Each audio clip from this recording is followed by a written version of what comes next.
নমস্কার দর্শক বন্ধুরা, নেচার ক্যানভাসের গন্তব্য আজকে জয়রামবাটি এবং কামারপুকুর, অর্থাৎ রামকৃষ্ণ ঠাকুর এবং সারদা মায়ের জীবনের অনেক মুহূর্ত আপনাদের সঙ্গে তুলে ধরব। ঠাকুরের যে ভাগ্নে হৃদয়, তার যে ছেলে দক্ষিণাচরণ মুখোপাধ্যায়, তার ছেলে আমি, আমার নাম বিশ্বনাথ মুখোপাধ্যায়। ভক্তদের মিলন ক্ষেত্র, ভক্তদের সাথে ভক্তের যোগ। ধনীমাতার বাড়ি যাব। ধনী কামারিনী, যিনি রামকৃষ্ণ ঠাকুরের ভিক্ষামাতা ছিলেন। ধনী মাতাই উনুনের ছাইমাখা নবজাত দেব শিশুকে সর্বাগ্রে স্পর্শ, দর্শন এবং সেবার সৌভাগ্য লাভ করেছিলেন। এই হচ্ছে ধনী কামারিনীর স্থান, যার কোলে গদাধর রয়েছেন। এই বিগ্রহ দর্শন করুন। এই যে স্থানটি আপনারা দেখতে পাচ্ছেন, টিনের ছাউনি দেওয়া, এই কাঠের ভীমের মতো দিয়ে তৈরি এই যে স্থানটি, এটি হচ্ছে ধর্মদাস লাহার নির্মিত পাঠশালা, যেখানে স্বয়ং রামকৃষ্ণ ঠাকুর 5 বছর বয়সে শিক্ষা গ্রহণ করার জন্য এসছিলেন। এখানে যারা গাইড রয়েছেন, ওনারা বলছেন যে টিনের চালাটি আপনারা দেখতে পাচ্ছেন, এটি আগে খড়ের চালা ছিল, এখন বর্তমানে সেটি মেরামত করে টিনের চালা করা হয়েছে। বাকি সমস্ত কিছু, পুরো কাঠামোটাই সেই প্রভু রামকৃষ্ণ ঠাকুরের সময়কালের পুরো কাঠামোটা এখনও সংরক্ষিত রাখা হয়েছে। শ্রী রামকৃষ্ণ জন্মস্থান, যেখানে এখন ঠাকুর বসে আছেন, ওটাই হচ্ছে ঢেকিসা। শ্রী রামকৃষ্ণ প্রতিপিঠে, এটা হচ্ছে দেরেগ্রাম, এখানে 5 কিলোমিটার দূরে। এইটাই বাবা বলছি, রঘুবীরের মন্দির সংলগ্ন ঠাকুরের স্বয়ংকক্ষ, যেটা হচ্ছে আপনার এই যে ভিতরে যে একটা মন্দির আছে, রঘুবীরের মন্দির, তার পাশেই হচ্ছে ডান দিকে হচ্ছে স্বয়ংকক্ষটা। আচ্ছা, এইটা কি পৈতৃক বাড়ি, কি ওনারা আগে যেখানে থাকতেন তার? হ্যাঁ, ওখানে গল্পটা হচ্ছে, ওখানকার জমিদার যিনি ছিলেন, তিনি ওনাকে ঠাকুর দেরেগ্রাম থেকে রামকৃষ্ণ ঠাকুরের কামারপুকুরে আসা, সবটাই জানাবো, চলুন। এই হচ্ছে মায়ের গয়নার ছবি, এগুলো সম্ভবত বেলুড়মঠে আছে। ঠাকুরের বাড়ি যাবো আমরা, এটা এখন ইমারত হয়ে গেছে, যেটা হচ্ছে আপনি স্বামীজি যে চিকাগো শহরে মুক্তি দিয়েছেন, সেই বাড়ির আদলে তো করা হয়েছে বাড়িটা। এই যে দেখতে পাচ্ছেন, এইটা হচ্ছে চিনু শাখারির বাড়ি। এই চিনু শাখারি ছিলেন শাখারি, পেশায় ছিলেন ওনার শাখা বিক্রি করে বেড়াতেন, মা চন্দ্রামা দেবীকে শাখা পড়াতেন। আর এই চিনু শাখারি ঠাকুরকে অবতার বলে চিনেছিলেন, ঠাকুর শ্রী রামকৃষ্ণদেবকে অবতার বলে চিনে প্রথম পুজো করেছিলেন। আর এই চিনু শাখারিকে ঠাকুর বলেছিলেন যে, কাকা তুমি যে আমাকে চিনেছো, তুমি কারো কাছে প্রকাশ করো না, প্রকাশ করলে তোমার বংশে কিন্তু কেউ থাকবে না। কিন্তু উনি মানুষ রূপে অবতারকে দেখে ফেলেছেন, উনি আর মনের কথা মনে রাখতে পেরে বলে দিয়েছিলেন। ওনার পর ওনার যা বংশধর যা ছিল সব শেষ হয়ে যায়, শেষ হয়ে জায়গাটা জঙ্গল হয়ে পড়েছিল, তাই মিশন মন নতুন করে নিয়ে ওনার নামে এই বিল্ডিংটা বানিয়েছে, ওনার স্মৃতিটা ধরে রাখার জন্য। জানতে পেরে গেছিলেন যে ইনি হচ্ছেন নারায়ণ, ইনি না বললে তো আমরাও জানতে পারছি, যখন বলবি। আর হচ্ছে এই চিনু শাখারি মা সারদা দেবী আর ঠাকুরের যখন বিয়ে ঠিক হয়, জয়রামবাটিতে যত শাখারি ছিল কারোর শাখায় হাতে হচ্ছিল না, তখন এই চিনু শাখারিকে খবর দেওয়া হয়। চিনু শাখারি যেই মাকে শাখা পরিয়ে এসেছিলেন, এই শাখারির হাতেই, চিনু শাখারির শাখাই হাতে হয়েছিল মা সারদা দেবী।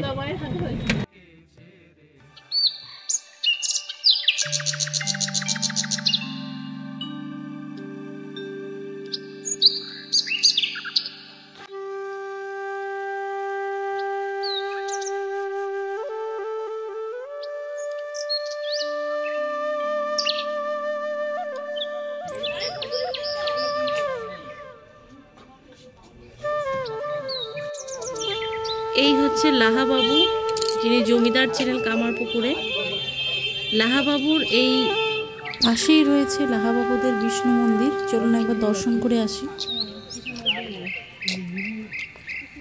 লাহাবাবুদের এই বিষ্ণু মন্দিরে রামকৃষ্ণ ঠাকুর চলে আসতেন যখন তাকে পাঠশালায় বিয়োগের অঙ্ক শেখানো হতো।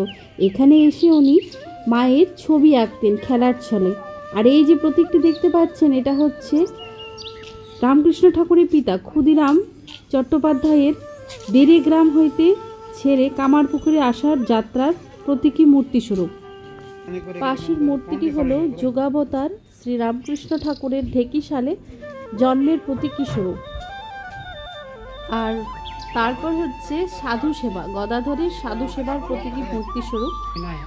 আর এটি হচ্ছে গদাধর এবং মা সারদার বিবাহের প্রতীকী রূপ।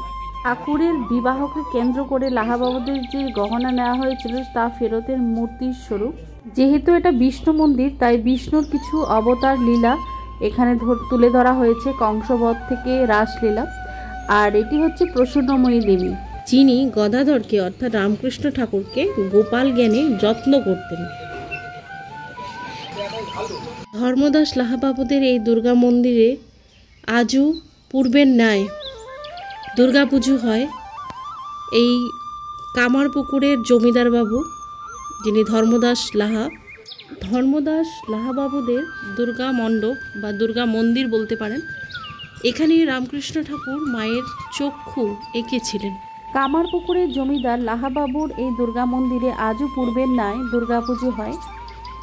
এখানে দেখুন শিল্পীরা মূর্তির তৈরির কাজে ব্যস্ত। চলুন এবার এগিয়ে যাই অন্য একটি স্থান, যেখানে রামকৃষ্ণ ঠাকুরের পরিবারের দেড়গ্রাম থেকে কামারপুকুরে আসার কারণ। মিথ্যা সাক্ষী একটা মামলাতে মিথ্যা সাক্ষী দিতে বলছিলেন, কিন্তু উনি বলেন আমি রঘুবীরের পূজারী, আমি ব্রাহ্মণ মানুষ, আমি মিথ্যা কথা বলতে পারবো না। তো তখন বলে যে তুমি যদি মিথ্যা করে সাক্ষী আমার না দাও তাহলে তোমাকে গ্রাম ছাড়তে হবে। তো বললো ঠিক আছে, আমি গ্রাম ছেড়ে দেবো। তখন এখানকার যে জমিদার ধর্মদাস লাহা, ওনার সাথে প্রথম উনি যোগাযোগ করেন সুগলাল গোস্বামী হচ্ছে ওনার সাথে বন্ধুত্ব ছিল। উনি সুগলাল গোস্বামী ধর্মদাস লাহাকে বলেন, ধর্মদাস লাহা তখন জমি দেন কিছু চাষ করার জন্য, এবং ওই বাড়ির ভিটেটা জমিটা দিয়ে। এই পুকুরটাই সেই কামার পুকুর। আপনারা যে কামার পুকুর এসছেন না, এই পুকুরটাই কামার পুকুর। এইটা হচ্ছে ঠাকুরের যে ভিক্ষা মা ধনী কামারিনী যে ছিলেন, ওনার বংশধর সব লোহার কাজ সোনার কাজ করতো, তো তাই এই পুকুরের জলটাকে ওরাই বেশি ব্যবহার করতো, কামারটায়। তাই লাহাবাবু কামারদেরকে এই পুকুরটা দান করে দেয়, তাই কামারদের নামে পরিচিত পায়। কামারদের পুকুর থেকে পুরো গ্রামের নাম হয় কামার পুকুর, আর পুকুরের নাম হয় কামারদের পুকুর থেকে পুরো গ্রামকে বলা হয় কামার পুকুর। কামারাই ব্যবহার করতো। আর এটা হচ্ছে হালদার পুকুর, ঠাকুরের মন্দিরের ঠিক উল্টো দিকে যে হালদার পুকুর। মা যখন জয়রামবাটিতে ছিলেন, মায়ের তখন আমোদর নদ ছিল মায়ের গঙ্গা। মা যখন জয়রামবাটি থেকে কামার পুকুরে আসেন, সবই মায়ের আছে কিন্তু মায়ের গঙ্গা নেই। তখন ঠাকুরকে বলছে আমার তো এখানে সবই আছে, আমার গঙ্গা নেই কেন? তখন ঠাকুর মাকে বুঝাচ্ছেন তুমি গঙ্গা পাচ্ছ না, চলো আমি তোমার গঙ্গা দেখো। ঠাকুর তখন প্রথম ওই হালদার পুকুরটাকে মাকে গঙ্গা হিসেবে পুজো করে প্রথম গঙ্গা চিনিয়েছিলেন। তাই মা বলতেন ওই জয়রামবাটি হচ্ছে আমার বড় গঙ্গা, আর কামার পুকুর হচ্ছে মায়ের ছোট গঙ্গা। আর ওই গঙ্গার জলটা অবশ্যই মাথায় ছোঁয়াবেন।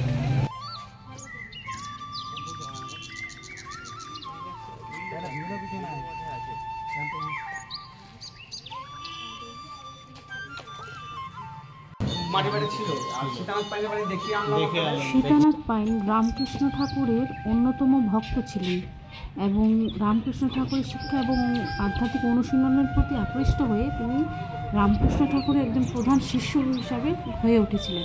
অবশেষে রামকৃষ্ণ মঠ ও মিশন প্রতিষ্ঠায় সীতানাথ পাইন গুরুত্বপূর্ণ ভূমিকা পালন করেছিলেন। এই মুহূর্তে আমরা রয়েছি পাইন কুটিরের এখানে। সীতানাথ পাইনের বাড়ি পাইন কুটির, আর এই স্থানেই রয়েছে সেই যাত্রাস্থল যেখানে যাত্রা অনুষ্ঠিত হয়েছিল শিবরাত্রিতে, যেখানে পল্লী রমণীরা এবং পাইন পরিবারের সদস্যরা ছিলেন এবং গদাধর মহাদেব রূপে সেজে মহাদেবের লীলা কাহিনী প্রভৃতি অভিনয়ের জন্য প্রস্তুত হয়েছিল এবং সেই ভাবাবেগে সবাইকে প্রভাবিত করেছিল। গদাধরের সেই অচল রূপ দেখে সবাই প্রভাবিত হয়েছিল এবং সবাই শঙ্খধ্বনি উলুধ্বনি করছিল। গদাধরের জটা জটিল বিভূতিমণ্ডিত বেশ সবাইকে প্রভাবিত করেছিল এবং গদাধর সেই মহাদেবের লীলা অভিনয় করে সেই যাত্রাস্থলে দেখাতে গিয়ে এতটাই ভাববিভোর হয়ে গেছিলেন ঠাকুর যে অশ্রুপাত করে যাচ্ছিলেন, মানে নয়ন অশ্রু বয়েই যাচ্ছিল। এই হচ্ছে সেই পুণ্যস্থান যেখানে গদাধর অর্থাৎ রামকৃষ্ণ ঠাকুর মহাদেবের লীলা অভিনয় করতে গিয়ে ভাববিভোর হয়ে সমাধিমগ্ন হয়েছিলেন। এই স্থানেই মহাদেবের একটি বিগ্রহ ছোট মন্দির রয়েছে, দর্শন করুন। হর হর মহাদেব। এটি হচ্ছে সেই পবিত্র পাইন কুটির, দর্শন করুন। এখানেই ঠাকুর আসতেন। ঠাকুর পাইন পরিবারের সাথে ধর্মীয় আলোচনা অর্থাৎ রামায়ণ মহাভারত থেকে শুরু করে সঙ্গীত চর্চায় মগ্ন থাকতেন। গোপেশ্বর শিব মন্দির আমাদের না দেখা পাওয়া যায়। মানিক রাজা রামবাগান এখন বর্তমান কামারপুকুর কলেজ। তারপর হচ্ছে শ্রীরামকৃষ্ণ হস্তকর আছে, সেটা হচ্ছে শিবরের হৃদয়ের বাড়িতে, কিন্তু এখন গেলে দেখতে হবে না, বর্ষাকাল বার করবে না, বর্ষাকালে বার করলে ওটা মস্টারাইজার করে নষ্ট হয়ে যাবে। প্রসন্নময়ী দেবী যিনি হচ্ছেন ঠাকুরকে গোপাল গানে পুজো করতেন, এবং ওই যে ওখানে ছবি করা আছে, আর ওনারই প্রতিষ্ঠিত এটা পার্বতীনাথ শিবের মন্দির, আর ওনার জন্যই ঠাকুরের বিয়ে হয়েছে। বিশালাক্ষী মন্দির এখান থেকে 4 কিলোমিটার যেতে হবে। বিশালাক্ষী মন্দির এখানটা হচ্ছে 51 ফিটের একটা ফিট, যেখানে ঠাকুর প্রসন্নময়ী দেবীর সাথে পুজো দিতে গিয়ে কালো মেঘের উপর সাদা বড় দেখে মূর্ছা আছে। মুকুন্দপুর বুড়ো শিব মন্দির, এটা ওখানে গেলে আপনি চুরি সাগরের সমাধিটা ওখানে পাশেই রয়েছে, দেখতে পাবেন। ওটা আমরা যাবো না, ওগুলো আলাদা যেতে হবে। আচ্ছা, বেলগাছের শিওর, যেখানে মা শারদার জন্মবার পূর্বে এলাপুকুরের পাড়েতে শ্যামাসুন্দরী দেবী পেটে যন্ত্রণাতে কাতর হচ্ছিলেন, তখন বেলগাছ থেকে লাল পাড় সাদা শাড়ি পরে মা জন্মবার পূর্বে দেখা দিয়েছিলেন যে আমি তোমার ঘরে আসি, আমাকে তুমি গ্রহণ করো। সেই বেলগাছ আজও আছে। কৃষি মায়ের জন্মভূমিতে, যেটা মাতৃ মন্দির। মায়ের ঘাট, ওখানে যেখানে স্নান করতেন সেটা এখন বড় একটা দিঘির মতন বানানো আছে। সিংহবাহিনী মন্দির ওই পাশে আছে, সিংহবাহিনী মন্দির, যেখানে ঠাকুরের পেট খাওয়ার সময় ওখানে তো মাটি নিয়ে ঠাকুরের পেট খাওয়া ভালো হয়েছিল। আর এই হচ্ছে মায়ের গয়নার ছবি, এগুলো সম্ভবত বেলুর মঠের আছে। দুই মহল এখান থেকে যেতে হবে, 1 কিলোমিটার যেতে হবে। দুই মহল এটাও একটা শ্মশান, যেখানে চটি যাওয়ার পথে, পুরী যাওয়ার পথে চটি বলে একটা জায়গা ছিল আমাদের এখানে, পুরনো চটি। এখনও বর্তমানে ওই যে চৌমাথার নতুন চটি, ওই পুরনো চটিতে সাধু সন্ন্যাসীরা এসে বসতো, ঠাকুর তখন জল দিতেন, সাধু সন্ন্যাসীদের সেবা করতেন। আর এখন আমরা দাঁড়িয়ে আছি রামকৃষ্ণ ঠাকুরের পৈতৃক ভিটে দেরে গ্রামে, এবং এই গ্রামেই এই যে স্থানটি যেখানে আমরা এখন দাঁড়িয়ে আছি, এটি হচ্ছে রামকৃষ্ণ ঠাকুরের পৈতৃক ভিটে। আর এই যে খড়ের ছাউনি দেওয়া ঘরটি দেখতে পাচ্ছেন, এটি তৈরি করেছেন পরম পূজ্য গহনানন্দজি মহারাজ। রামকৃষ্ণ ঠাকুরের পৈতৃক ভিটের অনুকরণ স্বরূপ দেরে গ্রামে দর্শন করুন।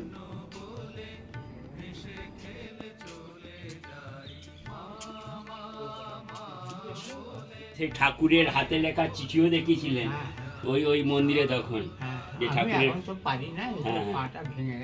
তখন আপনার সঙ্গে আমি কথা বলেছি ওখানে, আপনি সব ঘুরে ঘুরে দেখাচ্ছিলেন ওখানে। দেখো খুঁজে পড়া এটা। আর ঠাকুর যেহেতু হৃদয়ের মামা, সেই জন্য ঠাকুর শ্রীরামকৃষ্ণ দেব আমার দাদু। আর ওই মন্দির যে আপনার স্থাপন করেছেন ঠাকুর, সবই ঠাকুর শ্রীরামকৃষ্ণ দেবের প্রতিষ্ঠিত। আর ওই দুর্গা মন্দিরের যে ফটো স্থাপন হয়ে আছে, মায়ের আদেশ মতো প্রতিষ্ঠিত ফটো, ওই ফটোতেই প্রতি বছর ফটো স্থাপন করে সপ্তমী, অষ্টমী, নবমী পুজো হয়। কিন্তু বিজয়া দশমীর সন্ধি পুজো, নবপত্রিকা প্রবেশ, এই 3টি পুজো ভবতারিণী মায়ের আদেশ অনুসারে করা চলে না। এইভাবেই ওই দুর্গা মন্দিরের দুর্গোৎসব হয়। আর এই মন্দিরে যে নারায়ণ আছেন, ঠাকুর যখন সাধনায় সিদ্ধি লাভ করে ভবতারিণী মায়ের দর্শন পেয়েছিলেন, তখন ঠাকুরের বয়স 34 বছর। মায়ের সঙ্গে কথা বলতেন, ভোগ নিবেদনের সময় মাকে খাইয়ে নিজে খাচ্ছেন, আবার নিজে খেতে খেতে মাকে খাইয়ে দিচ্ছেন। ঠাকুর এরকম পরিবেশ। ভবতারিণী মা ঠাকুরকে আদেশ করলেন যে হৃদয়কে মথুরের স্ত্রীকে সঙ্গে নিয়ে আগামীকালই কাশী যাস। কাশীতে আমার পরম ভক্ত রয়েছে, নাম তৈরঙ্গ স্বামী। ইচ্ছা মৃত্যুবরণ করবে বলে অনশন করে মৌন অবলম্বন করে বসে আছে, শরীর আর থাকবে না। তো মায়ের কথা মতো কাশী গিয়েছিলেন। কাশীতে তৈরঙ্গ স্বামী যে নারায়ণ শিলা ঠাকুরের হাতে তুলে দিয়ে দাদুর দিকে আঙুল বাড়ি রেখেছিলেন, এই বাড়িতে প্রতিষ্ঠা করিস। সেই নারায়ণ শিলা এই মন্দিরে প্রতিষ্ঠিত আছে। ভবতারিণী মা নিজে নামকরণ করেছেন শ্রীধর নারায়ণ, ঠাকুর প্রতিষ্ঠা করে দিয়েছেন। এখানেও নিত্য সেবা পূজা হয়, দুর্গা মন্দিরেও নিত্য সেবা পূজা হয়। আর দুর্গোৎসবের সময় ওই ফটোতেই ঘট স্থাপন করি। ভবতারিণী মায়ের আদেশ মতো সপ্তমী, অষ্টমী, নবমী পূজা হয়। বিজয়া দশমী, সন্ধি পুজো, নবপত্রিকা প্রবেশ, এই 3টি পুজো মায়ের আদেশ অনুসারে করা চলে না। ভালো থাকবেন সব। আমরা এখন উপস্থিত হয়েছি সারদা মায়ের স্থানে জয়রামবাটি, বাঁকুড়াতে। এখানে ছবি তোলা সম্পূর্ণ নিষিদ্ধ, তবু মায়ের কৃপায় যতটা তুলতে পেরেছি আপনাদের কাছে তুলে ধরার চেষ্টা করেছি। বন্ধুরা, জয়রামবাটিতে আসলে মায়ের স্নেহ, মায়ের মমতা এবং মায়ের করুণাময়ীর একটা স্পর্শ সবাই পাবেন। আমরাও পেয়েছি, তাই আপনাদের কাছে তুলে ধরার চেষ্টা করেছি।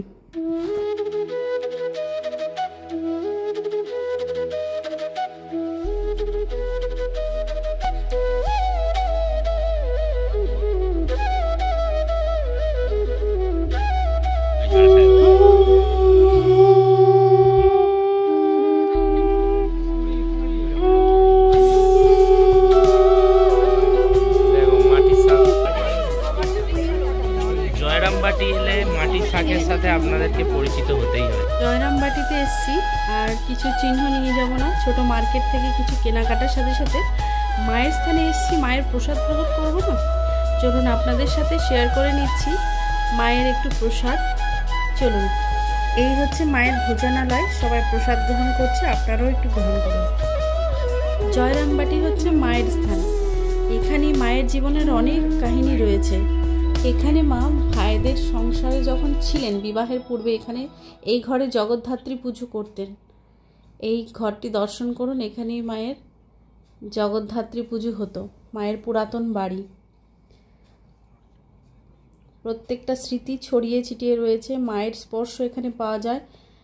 মায়ের জীবনের অনেক মুহূর্ত এখানে ছড়িয়ে রয়েছে। এই দমকলের আগের এটি একটি ডোঙা, এতেই করে জল ছেদ করা হতো জমিতে। দেখতে পাচ্ছ এই দিকের মুখটা দেখো সরু করা আছে, এদিকটা ডুবানো হতো পা দিয়ে, এই মুখটা পা দিয়ে ডুবানো হতো, ডুবিয়ে এদিকটা চাগি দিয়ে আছে, চাগি দিয়ে ওদিকটা জলটা ওদিকে নামতো। পুকুর ঝাল, তাকে বলে ঝাল বলে, যে পুকুরের থেকে ডুবিয়ে জলটা।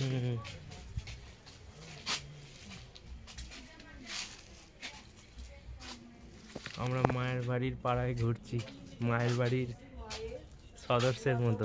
এখানে মায়ের গান, সেখানে জুড়ায় প্রাণ, আনন্দ শুধু আনন্দ।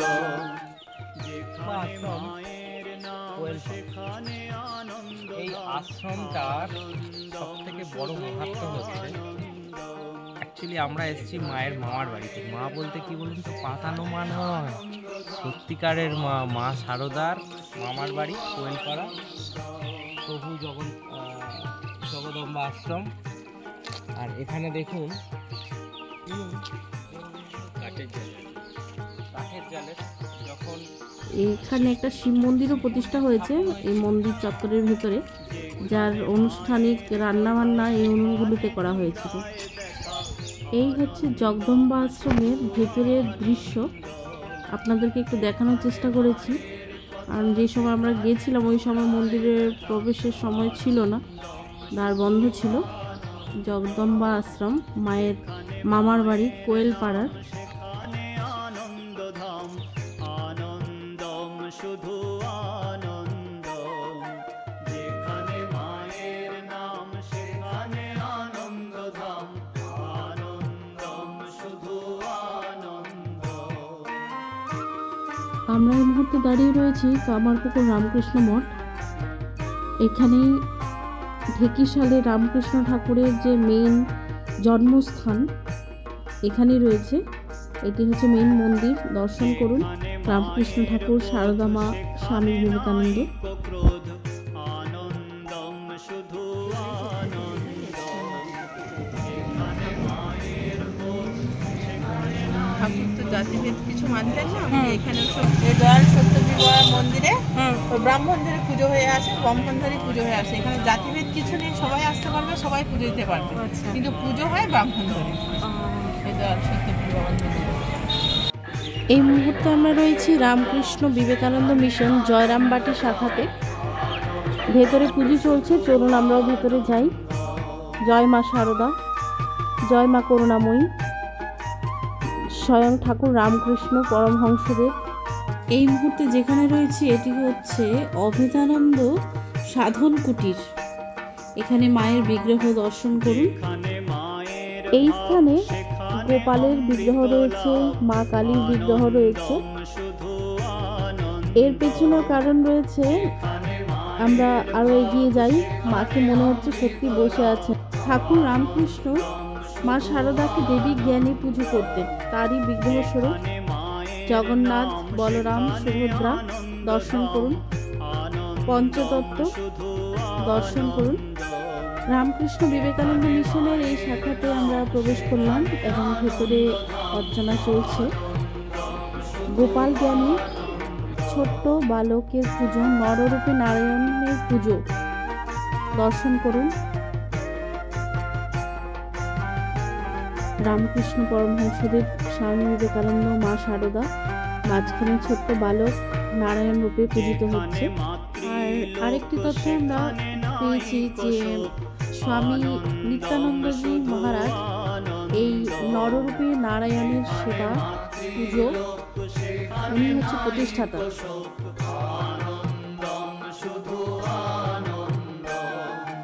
যেখানে মায়ের নাম সেখানে আনন্দ ধাম, আনন্দম শুধু আনন্দম। যেখানে মায়ের নাম সেখানে আনন্দ ধাম, আনন্দম শুধু আনন্দ।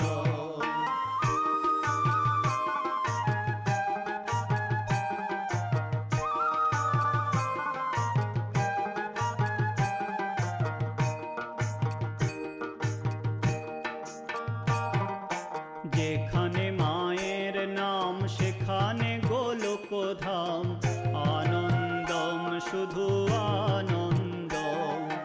যেখানে মায়ের নাম সেখানে গোলক ধাম, আনন্দম শুধু আনন্দম। যেখানে মায়ের নাম সেখানে আনন্দ ধাম, আনন্দম শুধু আনন্দম। যেখানে মায়ের নাম সেখানে আনন্দ ধাম, আনন্দম শুধু আনন্দ।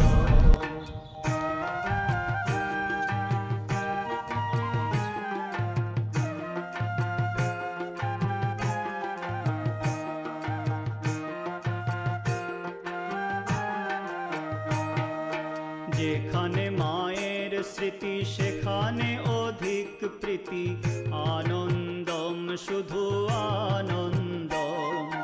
যেখানে মায়ের স্মৃতি সেখানে অধিক প্রীতি, আনন্দম শুধু আনন্দম। যেখানে মায়ের নাম সেখানে আনন্দ ধাম, আনন্দম শুধু আনন্দম। যেখানে মায়ের নাম সেখানে আনন্দ ধাম, আনন্দম শুধু আনন্দ।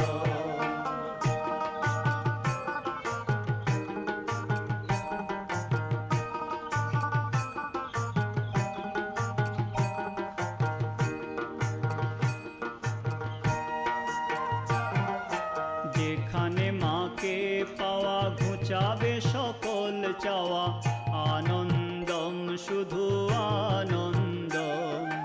যেখানে মাকে পাওয়া ঘুচাবে সকল চাওয়া, আনন্দম শুধু আনন্দম।